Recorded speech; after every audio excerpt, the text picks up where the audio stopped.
ሰላም ጤና ይስጥልን ክቡራን ተመልካቾቻችንና አድማጮቻችን ዘውዱ መንግስቴ ነኝ ከዚህ ከአገር እንግሊዝ። አሁን የዘውዱ ሾው አጫጭር ዜናዎችን አቀርብላችኋለሁ፣ አብራችሁን ቆዩ። በቅድሚያም ርዕሶቹን ነው።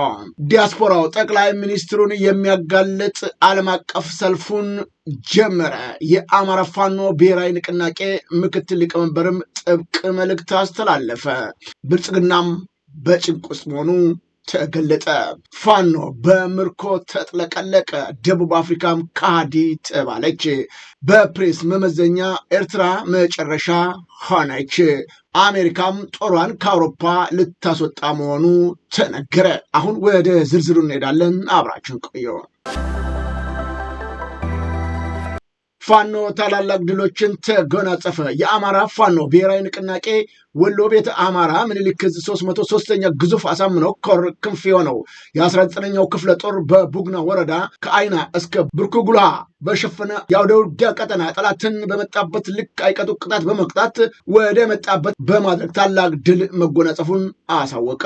የአካባቢውን ኔትወርክ በማጥፋትና መነሻውን ከቡግና ወረዳ አይና ከተማ በማድረግ ወደ ብርኮና ጉላ አድርጎ ባልጠበቀው ሁኔታ ፋኖን አፈናለሁ ብሎ የተንቀሳቀሰ የብልጽግና ጦር ባላሰበውና ባልጠበቀው ሁኔታ ለማፈን አስቦ የሄደውን ስቦ በማስገባት ራሱ ታፍኖ ጠላት ከማጥቃት ወደ መከላከል ተሸጋግሮ ለተከታታይ 2 ቀናት ለአስጨራሽ ውጊያ ባደረገው ፋኖ ድል መቀዳጀቱ ታውቋል።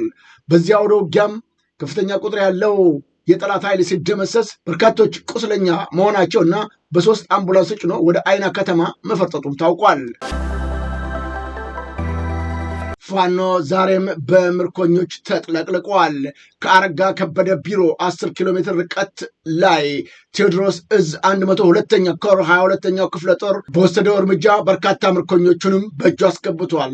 የብልጽግናው ምርኮኞች በቁጥጥር ስር ከዋሉም በኋላ እንዲህ ሲሉ ተናግረዋል። ሙሉ ስምክን ንገረንና እንዴት እንደመጣ ለምን እንደመጣ ታስረዳለህ።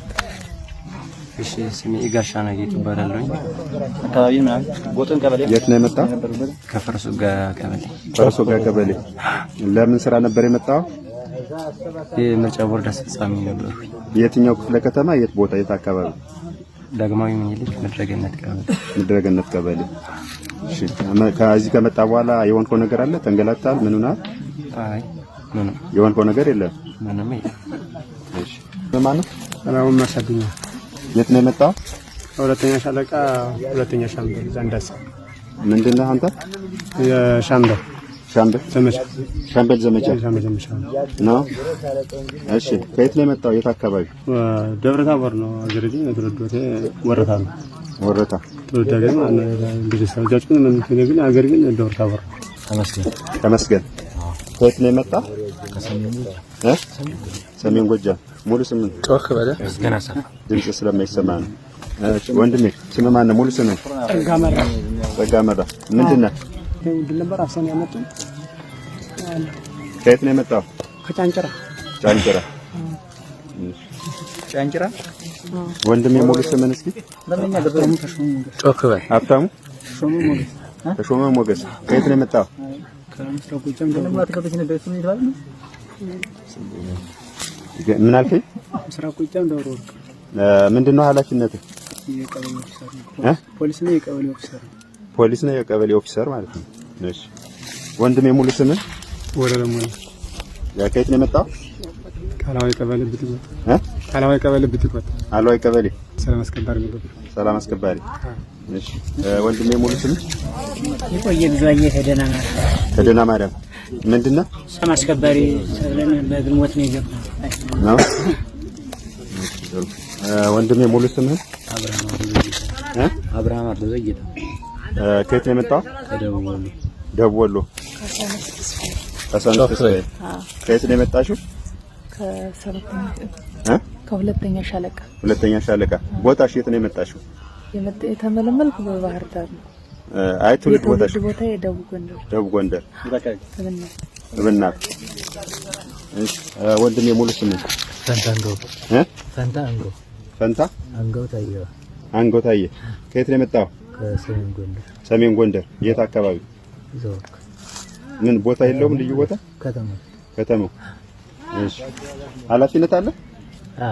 ጋንታ አስተዳደር ሰው ማለት ተሰጥቶ። ጋንታ አስተዳደር ምን ታዘባችሁ? ምን ተመለከታችሁ? ማለት እዚህ ከመጣው ካየወር በውጭ መሰማው ወሬና እዚህ መጥቼ ካየሁት በኋላ የተለያየ አደረጃጀት አለው የራሱ አዝና ሰንሰለት አለው በዛ ነው የሚመራ እንደምንሰማው ወሬ አይደለም። ጥሩ ምናልባት የትጥቅ ቁመ ነው የመንግስት ተብየው እናንተ ያላችሁበት የብልጽግና መንግስትና የፋኖ የትጥቅ ቁመና እንዴት አገኛችሁት?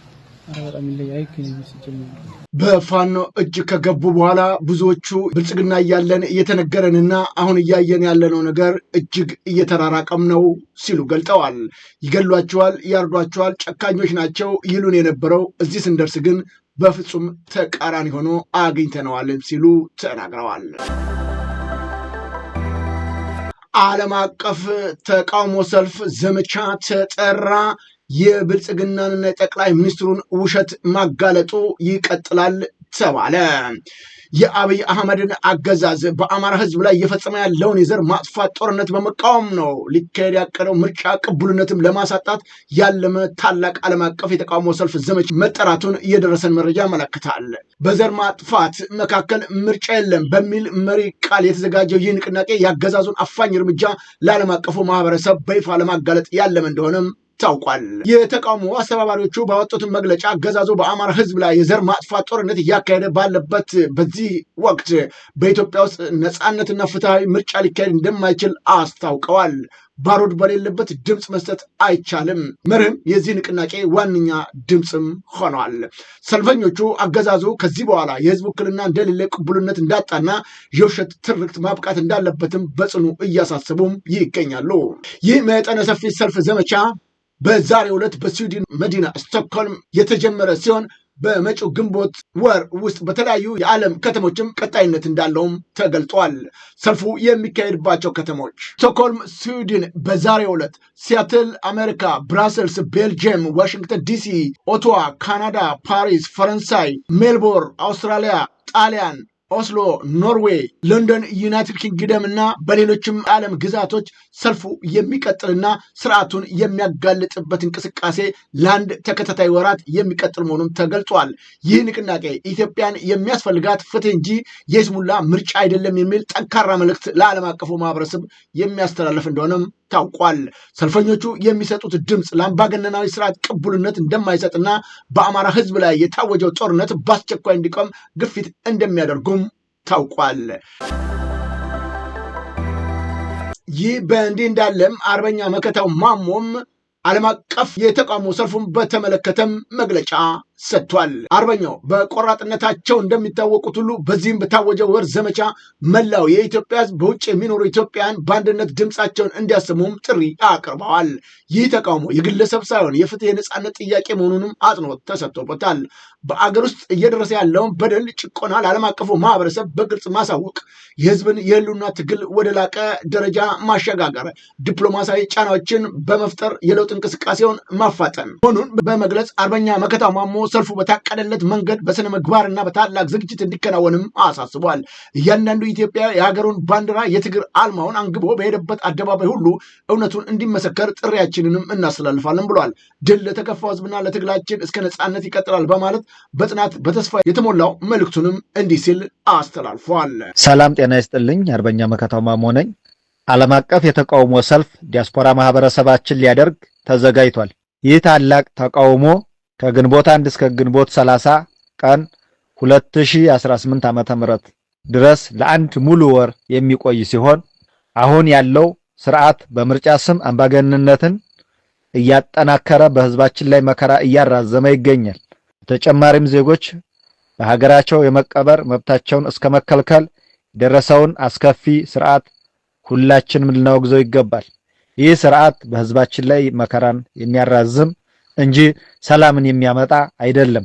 በምርጫ ስም የሚደረገውን የህዝብ ድምጽ ማፈን፣ መቃወም፣ በአማራ ህዝብ ላይ እየደረሰ ያለውን የዘር ማጥፋት ጄኖሳይድ ለዓለም ማጋለጥ፣ ይህ የአንድ ወር የተቃውሞ ሰልፍ የዲያስፖራውን ድምጽ በማስተባበር በአማራው ላይ እየደረሰ ያለውን የግፍ ጭፍጨፋ ለዓለም ለማሳወቅ ያለመ ነው። ሰላም ወዳድ ወገኖች ሁሉ በዚህ ጥሪ ላይ እንዲተባበሩ እናሳስባለን። በመቀጠልም ይህን የዓለም አቀፍ የተቃውሞ ሰልፍ ሁሉም የሚዲያ አካላት ለህዝባችን ተደራሽ እንዲሆን የበኩላቸውን ድርሻ እንዲወጡ እናሳስባለን። አመሰግናለሁ። በባለቤቱ ብልቱ የተቆረጠበት ወንድ የተቀጠለለት መሆኑ ተገለጸ። በአርሲ ዞን ነው በትዳር አጋራቸው ጥቃት ደርሶባቸው ሙሉ በሙሉ ተቆርጦ የወደቀ የ42 ዓመቱ ጎልማሳ ብልት በአሰላ ሪፈራል ሆስፒታል በተደረገ የ3 ሰዓት ስኬታማ ቀዶ ሕክምና ተመልሶ መገጠሙ ተገልጧል። ድርጊቱ የተፈጸመው በግለሰቡና በባለቤታቸው መካከል በተፈጠረ አለመግባባት ምክንያት ባለቤታቸው እኩለ ሌሊት 6 ሰዓት ላይ በስለት ሙሉ በሙሉ በመቁረጥ መሬት ላይ ጥለውታል ነው የተባለው። የ6 ልጆች አባት የሆኑት ተጎጂም የተቆረጠ ብልታቸውን በፌስታል ጠቅልለው በመያዝ በራሳቸው ጥረት በአምቡላንስ ወደ ሆስፒታል መድረሳቸውም ታውቋል። የኩላሊትና የሽንት ቧንቧ ስፔሻሊስት ዶክተር ፍቃዱ ሀብታሙ እንደገለጹት ከሆነ ሕክምናው የተከናወነው ጉዳቱ በደረሰ በ3 ሰዓት ውስጥ ግለሰቡ ሆስፒታል በመድረሳቸው ነው ብለዋል። በጥንቃቄ ለ3 ሰዓታት በተደረገ ስፌት ብልቱ ወደ ቦታው የተመለሰ ሲሆን በአሁኑ ወቅትም ተጎጂው በሽንት ቧንቧቸው በኩል መሽናት መጀመራቸውንና የጤናቸው ሁኔታ በመሻሻል ላይ መሆኑንም አረጋግጠዋል። ብልቱ የመቆምና የግብረ ስጋ ግንኙነት የመፈጸም እድሉ ከፍተኛ ቢሆንም እንደ ቀድሞ ሙሉ ጥንካሬ ሊኖረው እንደማይችልም ነው የገለጹት። የ2026 የዓለም ፕሬስ ነጻነት መመዘኛ ኢትዮጵያን 148ኛ ኤርትራን መጨረሻ አደረጋት።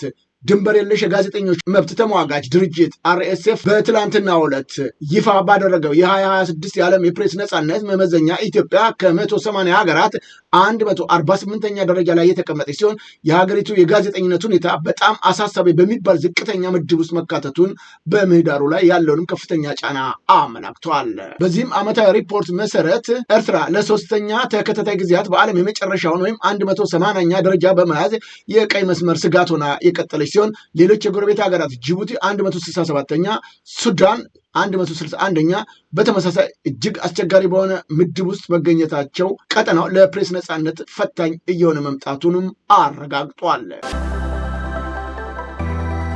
ደቡብ አፍሪካ ከሃዲ ተባለች። ታላቋ ኢትዮጵያ አፍሪካን ነጻ አውጥታለች ቢባልም ማጋነን አይደለም ተብሏልም። በባርነት ስር ላሉ ጥቁር ህዝቦች የገንዘብና የመሳሪያ ድጋፍ በማድረግ ባለፈው ጣሊያንን ገርፋ ያባረረችው ነፃዋ ሀገራችን ኢትዮጵያ ለጥቁር ህዝብ ሁሉ በጨለማ ውስጥ የምትታይ የነፃነት ብርሃን ጭላንጭል ሆና ኖራለች። ኢትዮጵያ የአፍሪካ አንድነት ድርጅት ማቋቋሟ ወይም ደቡብ አፍሪካን ከአፓርታይድ ዚምባብዌን ከሮዴዥያ ስርዓት ወዘተ ለማላቀቅ በከፈለች ዋጋ ብቻ ታሪኳ አያበቃም። በአፍሪካ ለመጀመሪያ ጊዜ የነጭን አምባገነንነት ይታገል ለነበረው ኔልሰን ማንዴላ ሳይቀር ዜግነቱን በመስጠት የመጀመሪያውም ሀገር እንደነበረች አይዘነጋም። የዛሬ የጥቁሮችን የነፃነት ሲምቦል ሆኖ የሚታየው ኔልሰን ማንዴላ ያለ ኢትዮጵያ ምንም አልነበረም።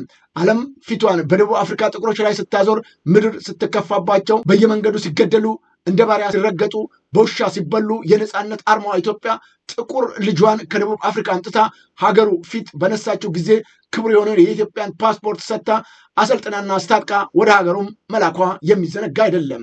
ለዚህ ውለታችን የደቡብ አፍሪካ ዜጎች ዝቅ ብለው እጅ ሊነሱ ሲገባ ከሀገራችን ውጡ ብለው በየሜዳው ተኮሱብን፣ ውለታችንን በጥይት ተከፈልን ሲሉ በደቡብ አፍሪካ የሚገኙ ኢትዮጵያኖች ሀዘናቸውን ገልጠዋል። የኢትዮጵያ ኤምባሲ ሆነ ሁሉም ኢትዮጵያን ይህንን ታሪክ ለደቡብ አፍሪካውያን ሊያስታውሷቸው ይገባል። እኛ ነፃነታችንን ያጎናጸፈችው የዘመናት ባለውለታቸው እንጂ ጠላት አይደለንም ነው ያሉት ኢትዮጵያኖቹ በደቡብ አፍሪካ የሚኖሩት።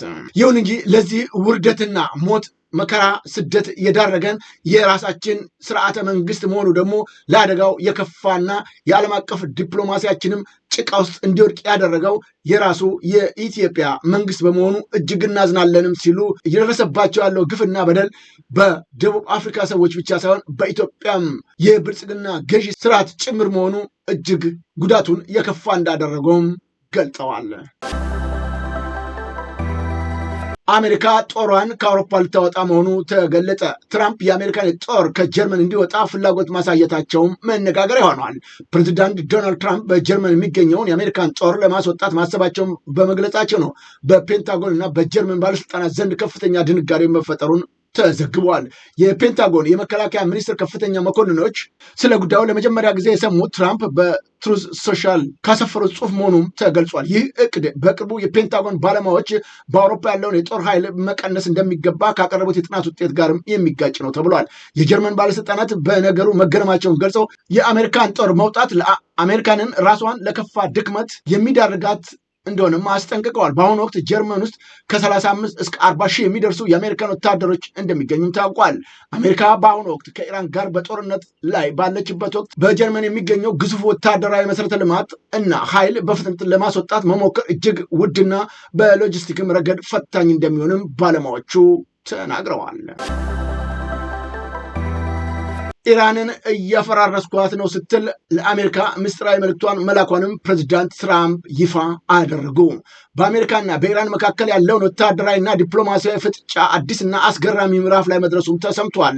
ፕሬዚዳንት ዶናልድ ትራምፕ በሰጡት መግለጫ የኢራን መንግስት በቀጥታ ለዋይት ሃውስ መልእክት መላኩንና ሀገሪቱ በከፍተኛ የውስጥ ቀውስ ምክንያት በመፈራረስ ላይ እገኛለሁ ስትል ሁኔታውን መግለጿን ይፋ አድርገዋል። እንደ ፕሬዚዳንት ትራምፕ ገለጻ ኢራን ይህንን ምስጢራዊ ግንኙነት ለማድረግ የተገደደችው በአሜሪካ የባህር ኃይል የተጣለባትን ጥብቅ እገዳና ወታደራዊ ጫና የሀገሪቱን ኢኮኖሚ ሽባ በማድረጉ እንደሆነም ታውቋል። ሀገሪቱ በአሁኑ ወቅት ከቁጥጥር ውጭ የሆነ የኑሮ ውድነት፣ የፖለቲካ አለመረጋጋትና ማህበራዊ ቀውስ ውስጥ እንደምትገኝም ይህም የነባሩ ስርዓት ህልውና አደጋ ላይ እንደጣለውም ተጠቁሟል። ክቡራን ተመልካቾቻችንና አድማጮቻችን ለአሁኑ ያቀረብኩላችሁ የዘውዱ ሾው አጫጭር ዜናዎች እነዚህን ይመስሉ ነበረ። በቀጣይ ዝግጅታችን እስከምንገናኝ የዘውዱ ሾው ሚዲያን ሼር፣ ላይክ እና ሰብስክራይብ በማድረግ ወዳጅ ቤተሰቦቻችን እንድትሆኑ ከወዲሁ በማክበር እንጋበዛለን። ከዜናዎቹ ጋር አብሬያቸው የነበርኩትን የዘውዱ መንግስት የነበርኩ ጤና ይስጥልኝ።